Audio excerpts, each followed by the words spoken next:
Buenas tardes, profesor. En esta oportunidad, mi compañero Leibniz Frank Santillán Picón y mi persona, José Javier Ampuero Camayo, le vamos a presentar nuestro proyecto de experiencias formativas en situaciones reales de trabajo. El título de este es Creación e implementación en el taller de servicios automotrices de IJ Motors, un manual de procedimiento de diagnóstico con multímetro y punta lógica automotriz de la resistencia, frecuencia, voltaje, RPM y señal de los principales sensores automotrices del motor diésel y gasolina. Para esto planteamos lo siguiente. En el taller de servicios automotrices de IJ Motors para automóviles livianos y semipesados, cuenta con un escáner automotriz, el cual nos sirve para consultar los códigos de fallas emitidos por los sistemas electrónicos del vehículo almacenados en la ECU de la unidad de cuestión. Para completar el diagnóstico correcto y descartar la falla directa de un sensor del sistema de gestión electrónico del motor diésel o gasolina, es que vamos a crear e implementar el presente manual, para ser usado en el centro de laboral por los técnicos y practicantes que lo necesiten. Este manual tendrá como protagonistas a dos herramientas que nos sirven para trabajar el sistema eléctrico y el sistema electrónico del automóvil, los cuales son el multímetro y la punta lógica automotriz. Estos instrumentos, junto con el escáner automotriz y la experiencia del operador que las use, permitirá realizar un correcto diagnóstico electrónico y por lo tanto la solución de la falla. Es indispensable mencionar que es recomendable que se tengan conocimientos básicos de los usos correctos del multímetro y de la punta lógica automotriz para comprobar los diferentes parámetros de los sensores implicados en la falla del motor diésel o gasolina. Es importante también conocer que un código de falla que involucre un sensor no debe ser interpretado como un indicador suficiente para determinar que dicho sensor está fallando. Primero se debe hacer prueba en los diferentes puntos de conexión que tiene el sensor dependiendo del tipo que sea este.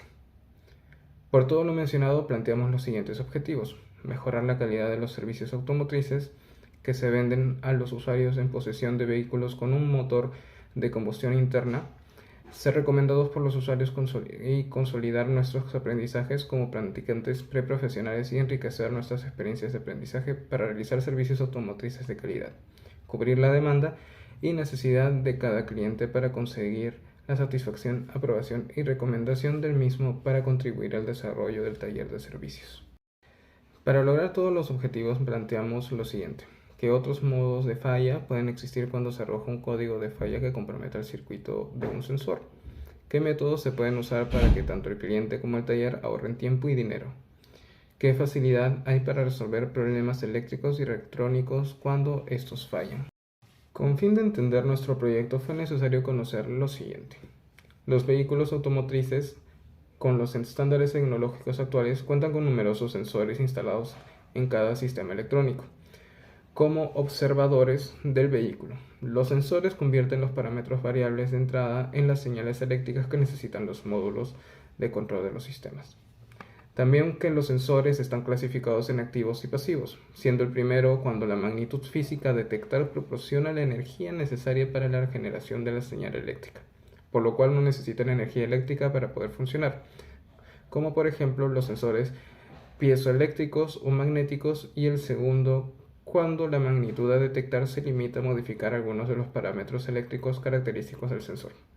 Casi siempre es necesario algún tipo de condicionamiento de la señal eléctrica para que pueda generar su señal, aunque no se precise alimentación. Principio de funcionamiento de los sensores inductivos. Los sensores inductivos funcionan bajo el principio del fenómeno de electromagnetismo, que es una rama de la física que estudia y explica la relación que existe entre el magnetismo y la electricidad en una sola teoría basándose en la ley de Faraday. Esta dice que la inducción electromagnética de Faraday fue formulada por el científico británico Michael Faraday en 1831. Esta ley cuantifica la relación entre un campo magnético cambiante en el tiempo y el campo eléctrico creado por estos cambios. Establece que la tensión indicada en un circuito cerrado es directamente proporcional a la rapidez con que cambia en el tiempo del flujo magnético que atraviesa una superficie cualquiera con el circuito como borde. Un sensor que utiliza este fenómeno es el sensor de detonación, KS. La computadora del motor utiliza la señal del sensor de detonación o sensor KS para corregir el avance de encendido, ya sea que lo tenga que adelantar o lo tenga que retroceder. Cuando se detecta una explosión en el motor producto de una mala combustión en el interior del cilindro del motor de combustión interna a gasolina y a diésel, para adelantar la inyección y configurar la preinyección. Detecta las explosiones del motor por medio de un elemento piezoeléctrico compuesto por un material de cuarzo, fosfato de galio, sulfato de litio o tantalio de litio, que detecta las vibraciones del motor con una frecuencia de 6 kHz o a 15 kHz, convirtiendo esa vibración en una señal eléctrica tipo analógica, el cual es enviada a la computadora del motor. Es importante mencionar que los motores en B, opuestos o boxers, se instala uno por cada bloque de cilindros, es decir, en total habrían 2 en este tipo de motores. Los sensores piezoresistivos. Mediante la deformación se produce un cambio del estado de los átomos de estado en reposo a un movimiento relativo, modificando la resistividad del material al aplicar una fuerza externa como presión, torsión, flexión, instalada en un puente de Wheatstone. Los sensores piezoresistivos son los siguientes: el sensor MAF y el sensor MAP. Estos sirven para realizar una mezcla estequiométrica de aire y combustible ideal para lo que son los motores a gasolina o motores diésel. Estos sirven para corregir también el avance de encendido o inyección, al igual que los sensores antes mencionados. El sensor MAF o el sensor de flujo masivo de masa de aire basa su funcionamiento bajo el principio de piezoresistividad de un filamento o galga de platino que es calentado a una temperatura de 200 grados instalado en el puente de Wheatstone, controlado por un IC.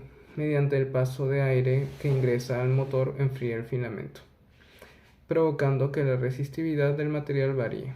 Esa variación se detecta por el circuito electrónico instalado en el sensor, que envía una corriente controlada para mantener la temperatura constante en el filamento, lo que provoca un cambio de resistividad en el material, el cual será reflejado en un cambio de voltaje en el punto B del puente de Wheatstone. El sensor MAP o sensor de presión absoluta del colector basa su funcionamiento bajo el principio de piezoresistividad, como ya lo había mencionado. Mediante la instalación de galgas de materiales de silicio instalados en un puente de Wheatstone y sometido a presión mediante un líquido especial no compresible y una membrana que detecta la presión o depresión aplicada, y la transite a la galga instalada en el puente de Wheatstone, que sufrirá una deformación provocando una variación de resistividad del material.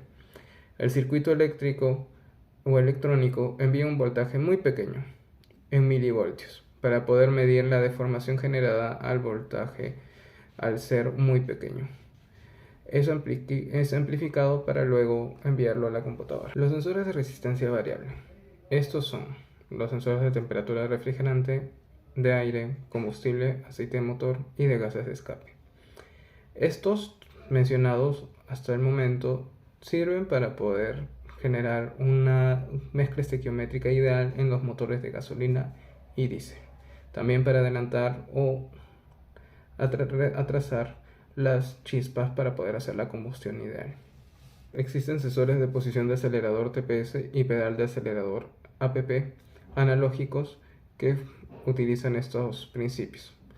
Estos basan su funcionamiento bajo el principio de traducción resistivo, utilizando un potenciómetro fabricado de un material resistivo instalado en la parte interna por donde se desplazará un cursor, que es sensible al cambio de posición mediante un movimiento rotatorio, provocando que la resistencia en el cursor varíe según la posición seleccionada, y mediante un accionamiento por medio de un divisor de voltaje se logra variar el voltaje final de salida.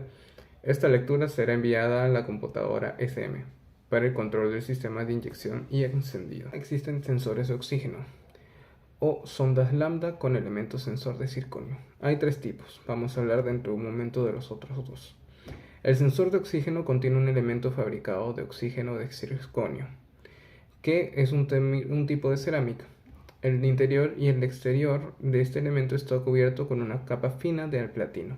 El aire ambiental se guía hacia el interior del sensor y el exterior del sensor se expone al gas de escape. En altas temperaturas, 400 grados centígrados y superiores, el elemento de circonio genera un voltaje, como resultado de una gran diferencia entre las concentraciones de oxígeno en el interior y exterior del elemento de circonio.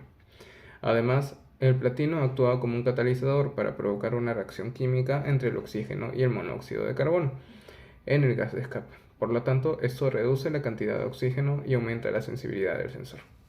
Ahora vamos a hablar de las sondas lambda con elemento sensor de titanio.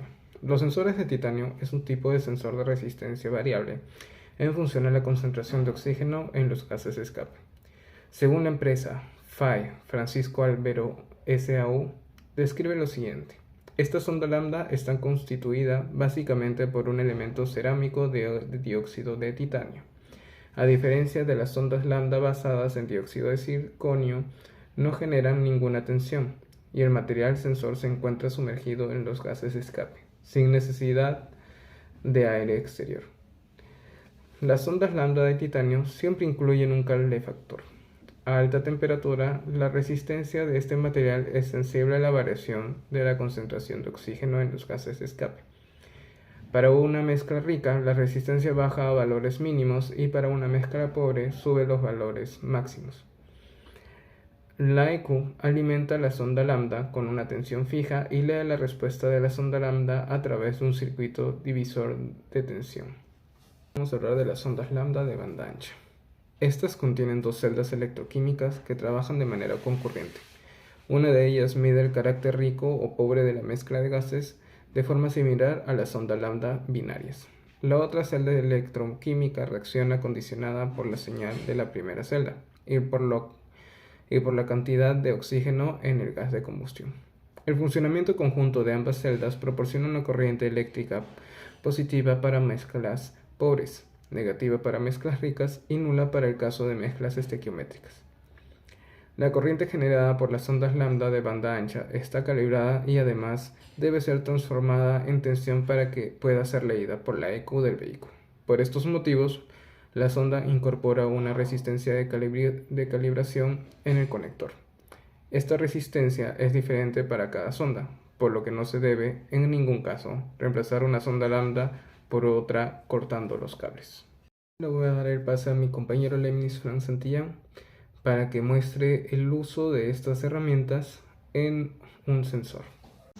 Bien, vamos a comprobar en este caso la alimentación, la tierra y la señal del sensor de árbol de levas.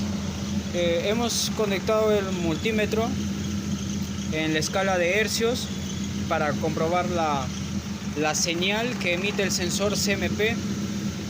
Vemos que hemos conectado la punta positiva del multímetro al negativo de la batería, y con la punta positiva lo único que tenemos que hacer es pinchar. En este caso el sensor CMP estoy señalando en esta mano.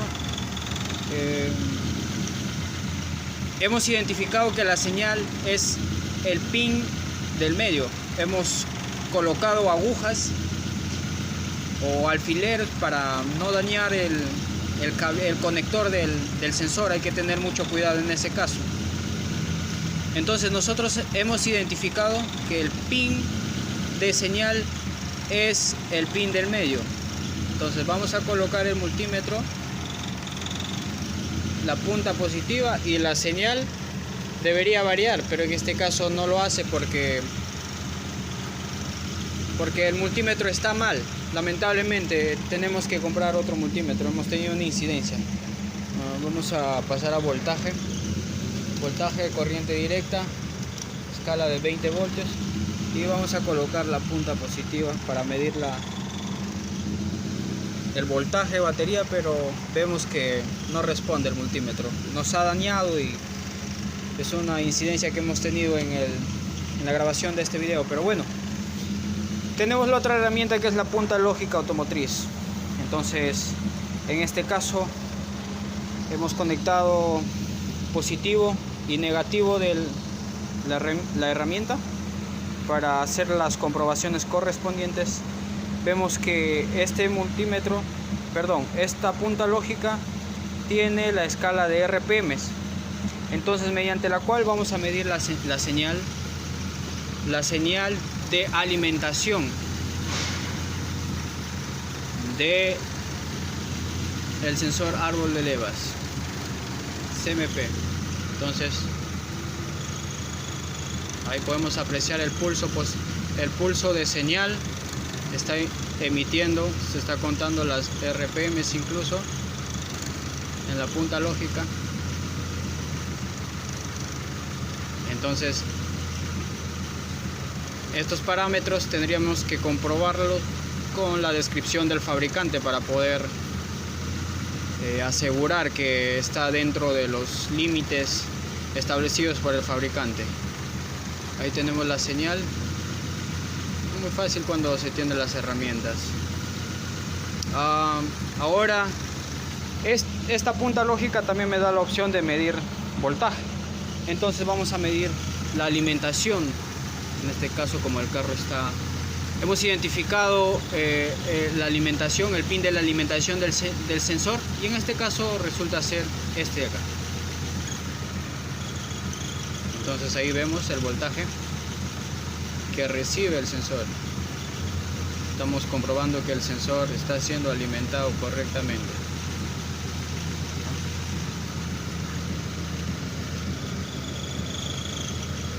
Ahí tenemos. Y comprobamos la tierra. Ahí está. La tierra del sensor. Ahí está.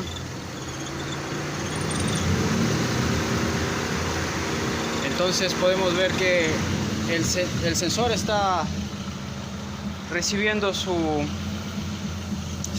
alimentación, su tierra correspondiente, y está emitiendo la señal. Vamos a configurar otra vez. Volvemos a repetir que por esta vez pedimos disculpas al docente porque el multímetro no está en buenas condiciones.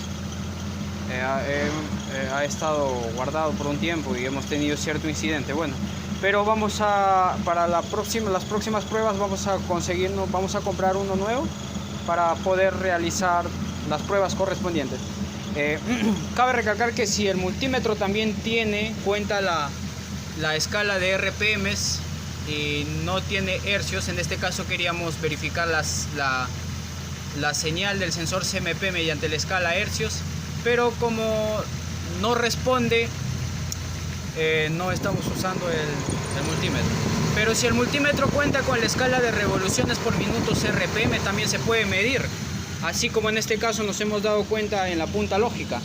Si su multímetro cuenta con la escala RPM, pues podría medir que la señal que emite el sensor CMP es la adecuada. Se encuentra para que verifique con los parámetros que especifique el fabricante. Entonces vamos a configurar otra vez en RPMs para comprobar la señal previa identificación del pin. En este caso la señal es de en medio. Entonces ahí tenemos el LED encendido, está que pulsa,